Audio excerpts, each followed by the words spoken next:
ఇదే నెలలో కేసీఆర్ జగిత్యాలో భారీ బహిరంగ సభ పెట్టిండు. ఆ సభలో రేవంత్ రెడ్డి ప్రభుత్వాన్ని ఉద్దేశించి మాట్లాడిండు.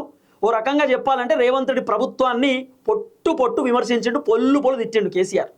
రేవంత్ రెడ్డి పేరు తీయలే, కానీ రేవంత్ రెడ్డి ప్రభుత్వాన్ని విమర్శించిండు. రేవంత్ రెడ్డి ప్రభుత్వంలో జరుగుతున్నటువంటి ప్రతి అంశాన్ని కేసీఆర్ బయట పెట్టేటటువంటి కార్యక్రమం అయితే చేసిండు.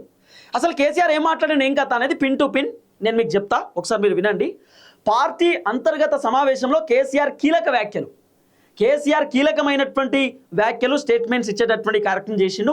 కేసీఆర్ ఏమన్నాడు అంటే, తేజస్వి సూర్య సందర్భంలో తెలంగాణ పైన అడ్డగోలు అవమానకరంగా మాట్లాడితే తెలంగాణ ఎంపీలు మౌనంగా ఉన్నారు.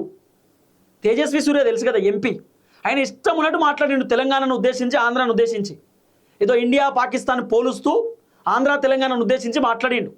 అట్లా మాట్లాడుతుంటే ఎంపీలు ఏం చేస్తున్నారు, ఎంపీలు ఎందుకు మౌనంగా ఉన్నారు, ఎంపీలు సైలెన్స్గా ఉండడానికి గల కారణం ఏందని చెప్పి కేసీఆర్ ప్రశ్నించిండు. ఇగో తెలంగాణ కాంగ్రెస్ బీజేపీ ఎంపీలు తెలంగాణలో పుట్టలేదా, తెలంగాణ పౌరుషం లేదా వాళ్లకు? బీజేపీ ఎంపీ తేజస్వి సూర్య అనే వెధవ మాట్లాడిన మాటలను ఎందుకు ఎండగట్టలేదు? కేసీఆర్ చెప్తున్నటువంటి మాట. తేజస్వి సూర్య ఇష్టం ఉన్నట్టు తెలంగాణను ఉద్దేశించి మాట్లాడుతుంటే మీరు ఎందుకు మాట్లాడతలేరు, మీరు ఎందుకు మౌనంగా ఉన్నారు? తేజస్వి సూర్య ఒక వెధవ అని చెప్పిండు కేసీఆర్. ఆయనకు అట్లా మాట్లాడుతుంటే మీరు ఏం చేస్తున్నారు? మీకు పౌరుషం లేదా, తెలంగాణలో పుట్టలేదా మీరు? మీకు తెలంగాణ పౌరుషం లేదా తెలంగాణ ఎంపీలకు అని చెప్పి కేసీఆర్ చెప్పినటువంటి ఒక మాట. అదే ఒక్క బీఆర్ఎస్ ఎంపీ ఉన్న క్షమాపణ చెప్పించేటోళ్ళం కేసీఆర్ చెప్తున్న మాట.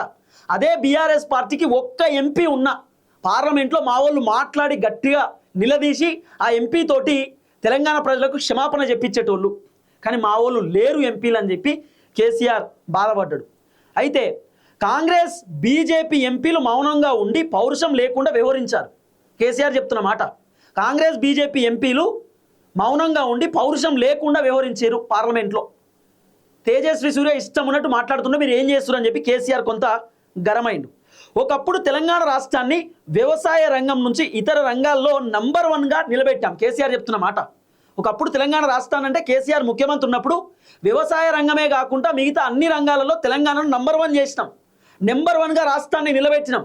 ఇలా రేవంత్ రెడ్డి ప్రభుత్వం వచ్చిన తర్వాత ఏందనేది కూడా చెప్పిండు. ఇగో కానీ రేవంత్ రెడ్డి ప్రభుత్వం భూముల కబ్జాలో నంబర్ 1, కూలగొట్టడంలో నంబర్ 1గా నిలబెట్టే ప్రయత్నం చేస్తుంది. కేసీఆర్ చెప్తున్నటువంటి మాట.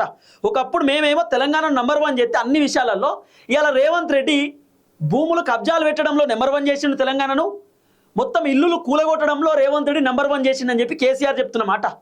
బహుశా ఇది వాస్తవమే అనిపిస్తుంది.